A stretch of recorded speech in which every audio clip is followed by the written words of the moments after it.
Drugs gang execution victim Patrick Tate was exactly what he looked. A ruthless gun-toting underworld enforcer, an armed robber and drug dealer. Burly Tate was built like a heavyweight boxer. His life revolved around the three B's: bodybuilding, blonde lover and blaggins.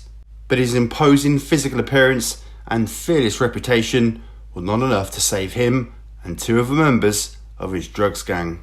Craig Rolfe and Tony Tucker, a former bodyguard to boxer Nigel Benn, were shot dead with him in a Range Rover on a farm track near Redden, Essex. Police believe their execution is part of a drugs war. The three dead men are thought to have crossed gangland families known as the Untouchables, who have formed a national mafia-style alliance to control Britain's $3 billion drug trade. Tattooed Tate, 37, seen in the picture wearing his favourite bodybuilding vest, enjoying a mug of hooch with pals in Swaleside Prison on the Isle of Shepley, Kent, made enemies behind bars for sucking up to prison officers.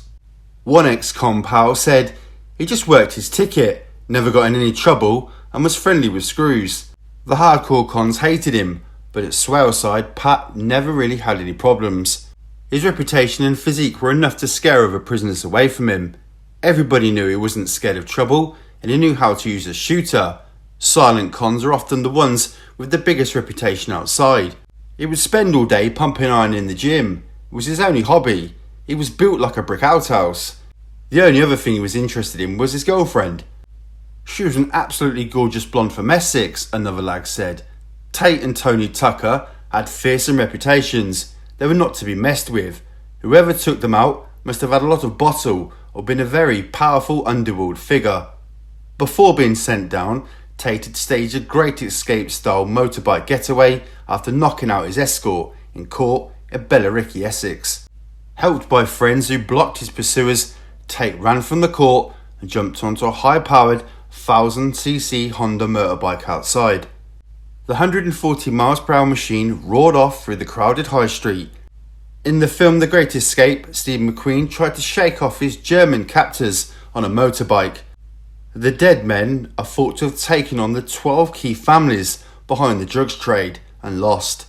The family's empire stretches from the Channel ports to Glasgow and dwarfs the operations of the Krays and the Richardson gangs of the 1960s. In London, Liverpool, Newcastle and Glasgow, factions have brought up hotels, pubs and clubs to act as outlets for their drugs, and they have secured control over the supply in a string of smaller cities. Interpol in London say the criminal network has set up bases overseas with properties in Spain, Holland and the Canary Islands. They are masterminding drug shipments and strengthening links with the Colombian cocaine cartels and Turkish heroin syndicates. Rolfe, Tucker and Tate met at the Orsic Cock pub near Tilbury, Essex car park hours before they were murdered.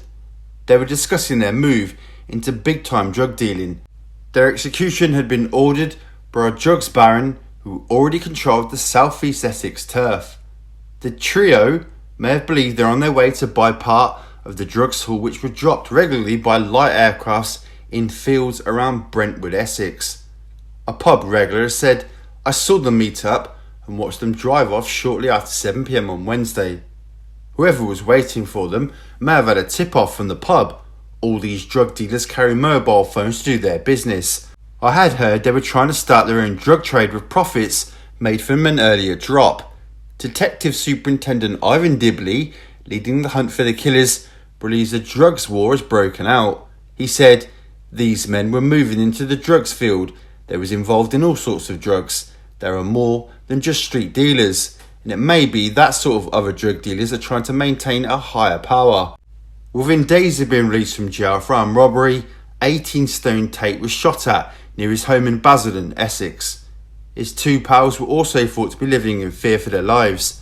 Last night, detectives were still hunting the Mr. Big who ordered the shooting.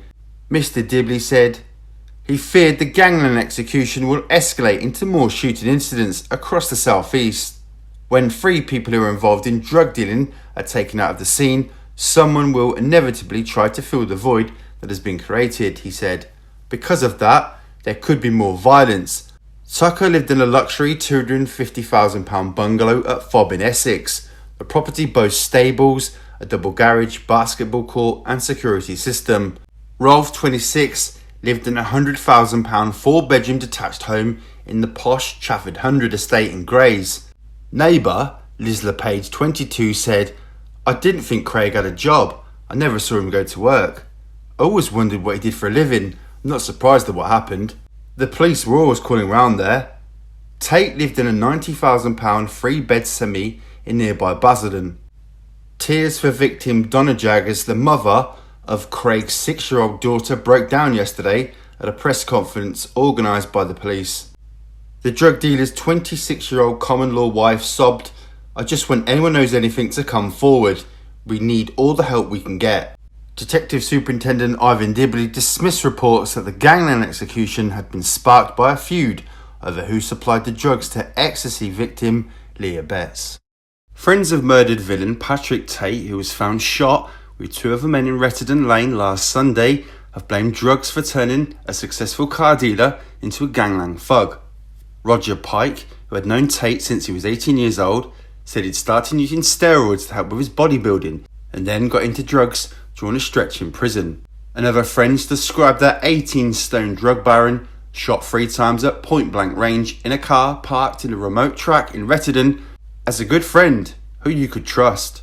Tate, 37, of Gordon Road, Basildon, used to run a car dealing business in Canvey High Road, and before that in Orset. He was well known to car dealers across South East Essex.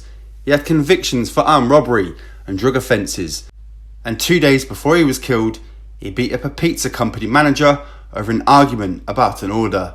Mr. Pike, owner of Pitsy Carriage Company in High Road, Pitsy, said he was a very nice young lad when he was 18 or 19. You'd be happy to take your wife out for a meal with him. The drugs messed him up. He got mixed up in drugs in prison about 10 years ago. He was inside for a moment of madness when he robbed a caff at the Fortune of War roundabout over an argument about the bill. When they finally brought him back from Spain in 1989, he started getting heavily involved in drugs. We noticed a marked change in his character. Tate was extradited from Gibraltar in 1989, a year after fleeing from Billericay Magistrates Court when he was facing armed robbery charges and drug charges. Mr. Pike continued, "I know no one's got a good word to say about him, and I'm not trying to make a saint out of him, but I'm shocked and saddened for Pat because he had a lot of potential. Nobody deserves to die like that." He said his drug dealing was talked about on the grapevine, and it was known he was quite well off. Another friend of Tate, who did not wish to be named, said Pat was as good as gold. A lot of rubbish has been written about him. If he was worth so much money, why was he still doing car deals for $100 a time just before he died? He had sold cars to Tate in the past, but he could not remember whether he had paid in cash, and Tate had taken a car from him to sell the night before he was shot.